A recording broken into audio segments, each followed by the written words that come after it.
Good morning. Now, at our second semester of a computer diploma, we are going to see one subject, that is the basic electronics. Basic electronics, it is the subject you are having for 70 marks theory, 30 marks end semester examination in that of the unit test 1, unit test 2 and micro project, and also practical exam is there. We have to study it properly because it is the most basic subject of your computer department. It will help you to understand all the logic behind your upcoming semester and their subject, how the computer works, what are the basic functionality, how starting from the power supply up to the last IC or analog circuit or digital circuit, how everything gets working. It will be get clear by learning this subject. In this subject you are having total 5 chapters. First is electronic component and signals. Second is diode and their application, which is for 10 marks. First chapter is for 8 marks. Third chapter is there for 14 marks. It is bipolar junction transistor. Next chapter is field effect transistor of 11 marks. First chapter is for 12 marks. Second chapter is for 16 marks. Third chapter is for 18 marks. Fourth chapter is for 11 marks. And fifth chapter is for 13 marks, which is sensor and transducer. We will start with the electronic component and signal from the first chapter. What do you mean by electronics?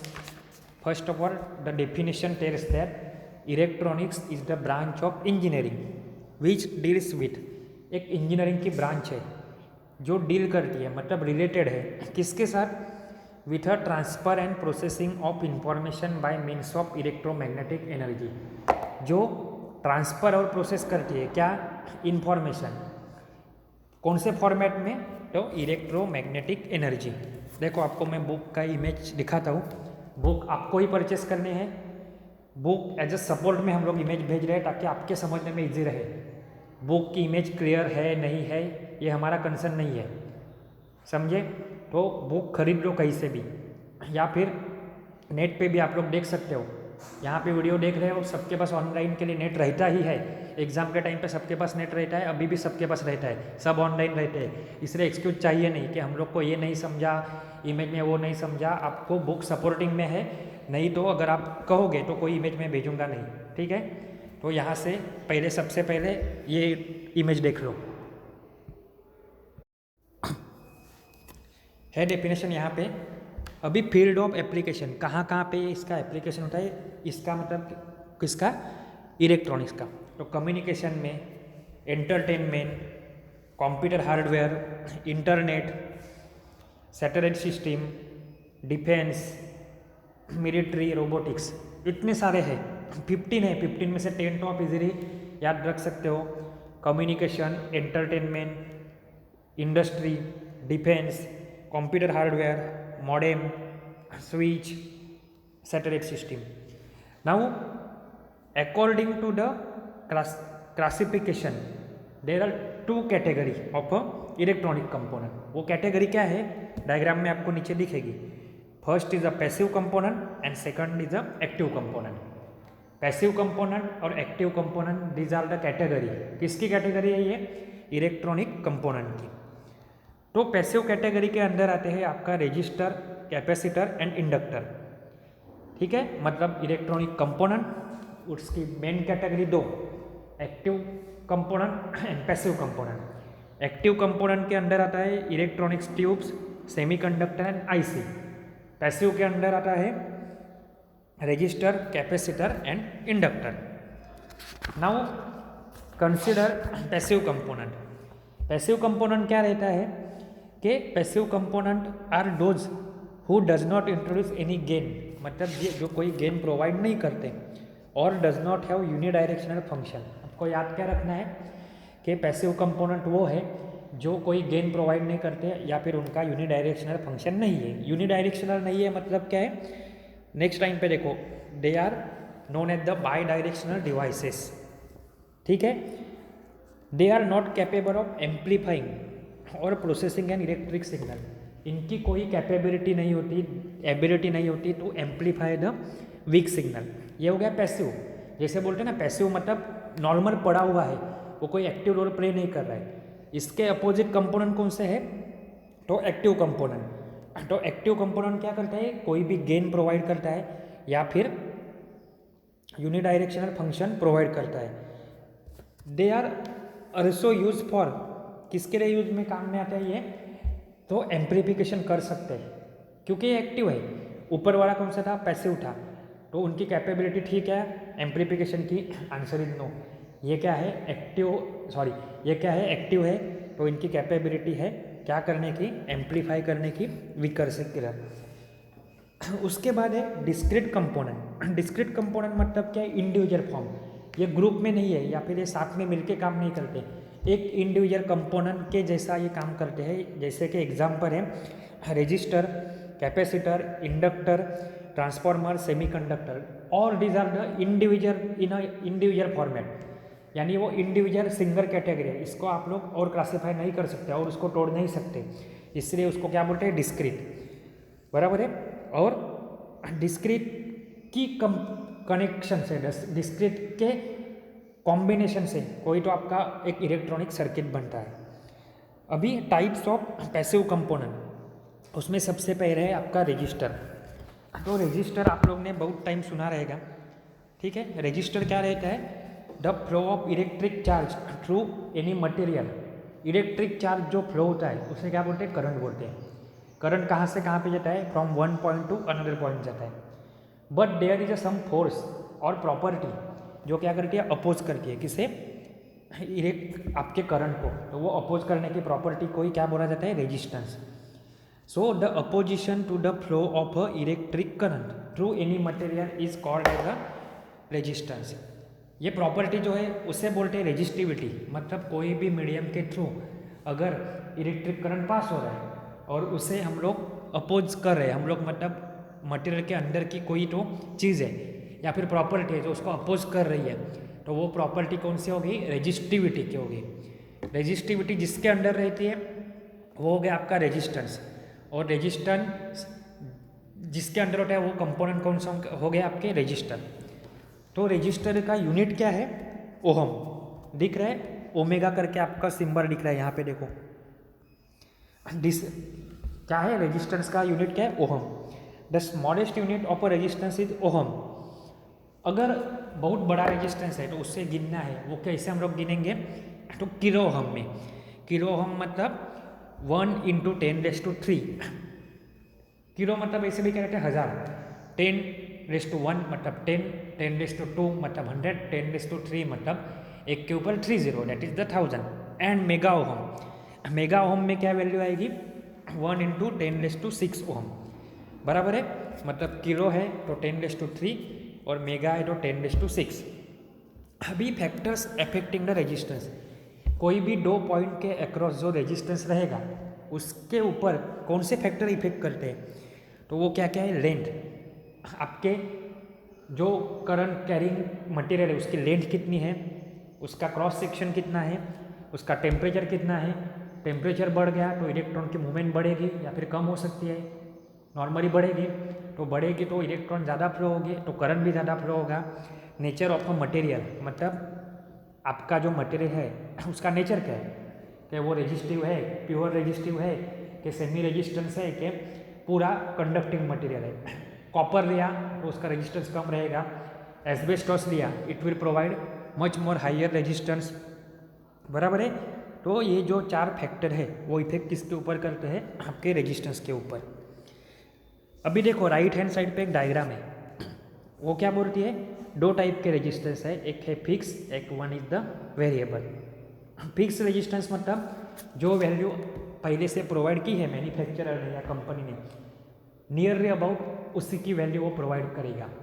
और variable मतलब आप लोग अभी programming में भी सीख रहे होंगे, वेरिएबल मतलब जो वेरी कर सकते हैं या फिर वेरी होता है, इसलिए क्या दिया है वहाँ पे देखो, आर के यहाँ से ऊपर से नीचे नीचे से लेके ऊपर तक एक एरो दिया है, जो एरो इंडिकेट क्या करता है, वैल्यू वेरी हो सकती है, तो वो क्या हो गया, वेरिएबल रजिस्टर।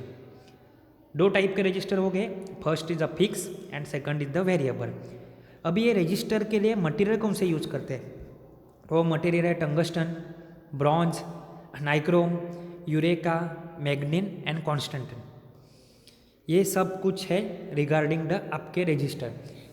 अभी स्पेसिफिकेशन रहते हैं आपके मोबाइल के, कि मोबाइल का कैमरा कितने मेगापिक्सल का है, कितनी रैम है, कितने जीबी की मेमोरी है। सिमिलर कैटेगरी अप्लाई करो रजिस्टर को। तो एक रजिस्टर के स्पेसिफिकेशन क्या है, तो उसकी रेजिस्टेंस वैल्यू रहती है, power rating, tolerance. Tolerance is the important thing. Tolerance मतलब क्या है, जो वैल्यू डिसाइड की है उससे वैल्यू आगे या पीछे कितनी हो सकती है, ये क्या हो गया, टॉलरेंस हो गया। फ्रीक्वेंसी रेंज, ये सब कुछ क्या है, स्पेसिफिकेशन ऑफ अ रजिस्टर। अभी इसमें से इम्पोर्टेंट टर्म हम लोग देख लेंगे। सबसे पहली कौन सी है, रेजिस्टिविटी। रेजिस्टिविटी मतलब क्या है, the resistance of a piece of material which is 1 metre long. मतलब ऐसा एक मटेरियल जिसका लेंथ कितनी है, 1 metre, and unit cross sectional area. वो जो पर्टिकुलर कोई भी मटेरियल रेजिस्टेंस प्रोवाइड करता है, वो क्या हो गई उसकी रेजिस्टिविटी। टॉलरेंस क्या है, तो एक्यूरेसी, जैसे हम मैंने बोला कि कोई भी वैल्यू रहती है डिफाइंड बाय द कंपनी या फिर मैन्युफैक्चरर। एक सिंपल एग्जांपल देता हूँ, फिर एक्चुअल एग्जांपल हम लोग देखेंगे। अगर मैं आपको पूछता हूँ कि आपके पास कितने पैसे हैं अभी, तो आप बोलोगे सर 10 रुपये है। फिर मैं बोलूँगा पक्का 10 रुपये है, तो आप बोलोगे नहीं सर, 1-2 रुपये कम ज़्यादा हो सकते हैं। 1-2, यही क्या है, टॉलरेंस। मतलब 12 रुपये भी हो सकते हैं या फिर 8 रुपये भी हो सकते हैं। सिमिलर वे, अगर कोई भी रेजिस्टेंस कंपनी बनाती है तो वो एग्जैक्टली वही वैल्यू का नहीं रहता, उसकी वैल्यू थोड़ी आगे पीछे हो सकती है, लेकिन वो वेरिएशन कितना है ये परसेंटेज में इंडिकेट करते हैं, उसी को क्या बोला जाता है, टॉलरेंस। नेक्स्ट है आपका पावर रेटिंग। पावर रेटिंग मतलब क्या, the amount of heat dissipated, कितनी अमाउंट ऑफ हीट डिसएपिएट करता है कौन, resistor, at a maximum specified temperature. Maximum specified temperature पे वो हीट कितनी डिसएपिएट करता है, without damage to the resistor. Resistor भी डैमेज नहीं होना चाहिए, मैक्सिमम टेम्परेचर तक पहुंचना चाहिए, और वो कितनी हीट डिसएपिएट करता है, ये क्या हो गया उसका, तो power rating. The weightage of a resistor is the power handling capacity और a power rating of a resistor. जो नॉर्मली क्या रहता है, 1/8 वैट, 1/4, 1/2, 1 और 2। नेक्स्ट है मैक्सिमम ऑपरेटिंग टेम्परेचर। ये कुछ समझाने की ज़रूरत ही नहीं है, आप समझ सकते हो। टेम्परेचर है, लेकिन कौन सा, ऑपरेटिंग का। मिनिमम है या मैक्सिमम है, तो मैक्सिमम। मतलब आपका रजिस्टर ऐसी कौन सी वैल्यू है जहाँ पे वो काम कर सकता है, वो क्या हो गया, मैक्सिमम ऑपरेटिंग टेम्परेचर। नेक्स्ट है टेम्परेचर कोएफिशिएंट रेजिस्टेंस। मतलब क्या है, टेम्परेचर के हिसाब से रेजिस्टेंस की वैल्यू चेंज होती है, लेकिन कितने टेम्परेचर के हिसाब से कितनी वैल्यू चेंज हो रही है। इन शॉर्ट सिंपल, एक material low, at particular temperature उसका रेजिस्टेंस पर्टिकुलर यूनिट है, टेम्परेचर इतने से इंक्रीज करो तो रेजिस्टेंस इतने से इंक्रीज हो रहा है, ये इंडिकेट करने वाला कौन है, temperature coefficient of a resistance. अभी एप्लीकेशन ऑफ अ रजिस्टर, आप हर एक इलेक्ट्रॉनिक डिवाइस लो, ये बेसिक कंपोनेंट है, मतलब कोई भी डिवाइस का नाम आप रख सकते हो, दे सकते हो, जैसे कि potential divider, current control, oscillator, SMPS, radio, TV, medical instrument, demodulator, modulator, transmitter, SMPS, सब जगह पे रजिस्टर आपको यूज में आता है, काम में आता है। ये हो गया रजिस्टर एंड उसकी प्रॉपर्टी। अभी नेक्स्ट कंसेप्ट है कि रजिस्टर तो है, लेकिन उसकी वैल्यू क्या है ये जान लेना। ये जानने के लिए हर टाइम आप इतने छोटे रजिस्टर पे वैल्यू पढ़ नहीं सकते, इसलिए कलर स्कीम रहती है उसके ऊपर। तो कलर कोड स्कीम भी रहती है और कैरेक्टर स्कीम भी रहती है। हम लोग उसमें से कलर बेस्ड सिस्टम देखेंगे, उसमें से भी एक ही सिस्टम देखेंगे। कलर बेस्ड सिस्टम में क्या होते हैं, रजिस्टर के ऊपर स्ट्राइप्स रहेंगे, पट्टे रहेंगे डिफरेंट डिफरेंट कलर के कॉम्बिनेशन से। तो वो कॉम्बिनेशन के लिए कुछ तो पर्टिकुलर डिजिट असाइन किया गया है, वो डिजिट को कंसिडर करो और कैलकुलेशन से आप उसकी वैल्यू निकाल सकते हो। क्यों? छोटी छोटी वैल्यू इतनी दिखेगी नहीं, उससे अच्छा कलर को स्कीम यूज़ करें। तो basically 2 types are there, first is colour band and second is the character code. Character code हम लोग नहीं देखेंगे, हमारे सिलेबस में नहीं है। हमारे सिलेबस में क्या है? कलर कोड है। कलर कोड में भी 3 टाइप्स है, 3 band system, 4 band system and 5 band system. उसमें से 3 बैंड सिस्टम, 4 बैंड सिस्टम है, तो अपने को सिलेबस में कौन सी है? ओनली 4 बैंड सिस्टम है। तो 4 बैंड सिस्टम कैसे है, कैसे काम करती है? तो देखो, देयर आर 4 बैंड्स दिख रहे डायग्राम में, देखो बैंड 1, बैंड 2 एंड बैंड 3। और एक बैंड है एकदम राइट साइड पे, फोर्थ कलर बैंड। तो ये क्या करते हैं? पहले जो 3 बैंड है उसके थ्रू हम लोग क्या करते हैं? वो रजिस्टर की वैल्यू गिनते हैं। और जो फोर्थ बैंड है वो क्या करेगा? टॉलरेंस, मतलब जो वैल्यू है उसके परसेंटेज में वो वैल्यू कम या ज़्यादा कितनी हो सकती है ये बताएगा। ये कौन प्रोवाइड करेगा हम लोग को? कंपनी ही प्रोवाइड करेगी। इसलिए क्या है? First 3 band are closer to each other while fourth band is at the next end. दिख रहा है? ये देखो, first colour band, second colour band and third colour band, and fourth band कहाँ पे है? राइट हैंड साइड पे है। तो एक टेबल है नीचे आपके पास, उसमें कलर दिया हुआ है। कलर कौन से है? Black, brown, red and all. बाद में कॉलम कौन सा है? First band, second band, third band and fourth band क्या रिप्रेजेंट करता है? आपका टॉलरेंस। तो सिंपल, जो कलर कॉम्बिनेशन दिया जाएगा उस हिसाब से आपको ये टेबल देखना है और टेबल के हिसाब से कैलकुलेशन करके आपको वो रेजिस्टेंस की वैल्यू निकालनी है। एक एग्जांपल देख लेते हैं। देखो, सिंपल है कि एक ही एग्जांपल देखते हैं हम लोग। Write down the colour code for the following register 270 ohm and आगे क्या लिखा है? प्लस और माइनस 10%। तो 270 को इन विथ रिस्पेक्ट टू 10 लाने का, तो 270 कैसे हो गए? 27 इंटू 10 बराबर है। मतलब पहला डिजिट कौन सा हो गया? 2 दिख रहा है, दूसरा डिजिट कौन सा हो गया? 7 दिख रहा है, और मल्टीप्लायर क्या है? 10। लेकिन वो लोग ने क्या बोला है? कलर कोड 270 के लिए, और उसका टॉलरेंस कितना है? Plus and minus 10%। मतलब जो वैल्यू रहेगी 27 ओहम, तो उसके ऊपर परसेंटेज के हिसाब से 10% कम या ज़्यादा हो सकती है। तो अभी अगर आप रेफर करोगे, 2 किसके लिए है? फर्स्ट बैंड में, तो रेड कलर के लिए, इसलिए नीचे रेड लिख दिया। 7 कहाँ पे? सेकंड बैंड में, तो उसके लिए वॉयलेट लिख दिया। 10 मल्टीप्लायर नॉर्मल कहाँ पे? थर्ड बैंड में, ब्राउन, इसलिए ब्राउन लिख दिया। और अगर टॉलरेंस है प्लस और माइनस 10, तो उसके लिए कलर कौन सा है आपका? सिल्वर। देखो फर्स्ट बैंड 2 है तो रेड लिख दिया, सेकंड बैंड दूसरी वैल्यू लिख दी, थर्ड बैंड 10:1 मतलब ब्राउन लिख दिया, और टॉलरेंस वैल्यू कितनी है? प्लस और माइनस 10% में, तो वो कहाँ क्या है? सिल्वर। सो उसका कलर बैंड क्या आएगा? तो आपका कलर बैंड आएगा red, violet, brown and gold. पहले के 3 रिप्रेजेंट करेंगे आपकी एक्चुअल वैल्यू, और जो सिल्वर कलर है वो क्या करेगा? टॉलरेंस की वैल्यू। समझा? बाकी के एग्जाम्पल हम लोग नेक्स्ट लेक्चर में देखेंगे। तो आज हम लोग ने क्या देखा? इलेक्ट्रॉनिक्स स्टार्ट किया, उसके अंदर कितने मार्किंग स्कीम है, क्या सिलेबस है। तो सिलेबस में था आपके electronic component and signal, diode and their application, bipolar junction transistor, field effect transistor, sensor and transducer. उसमें फर्स्ट चैप्टर में हम लोग ने स्टार्ट किया विथ इलेक्ट्रॉनिक्स की डेफिनेशन, उसके एप्लीकेशन, उसकी category, active component, passive component. Passive component में resistor, definition, unit, symbol, factors affecting resistance, material use for resistance and tolerance and different features. अभी इसमें का जो बचा हुआ पार्ट है रेजिस्टेंस वैल्यू कैलकुलेट करने का, वो हम लोग नेक्स्ट लेक्चर में देखेंगे। Thank you.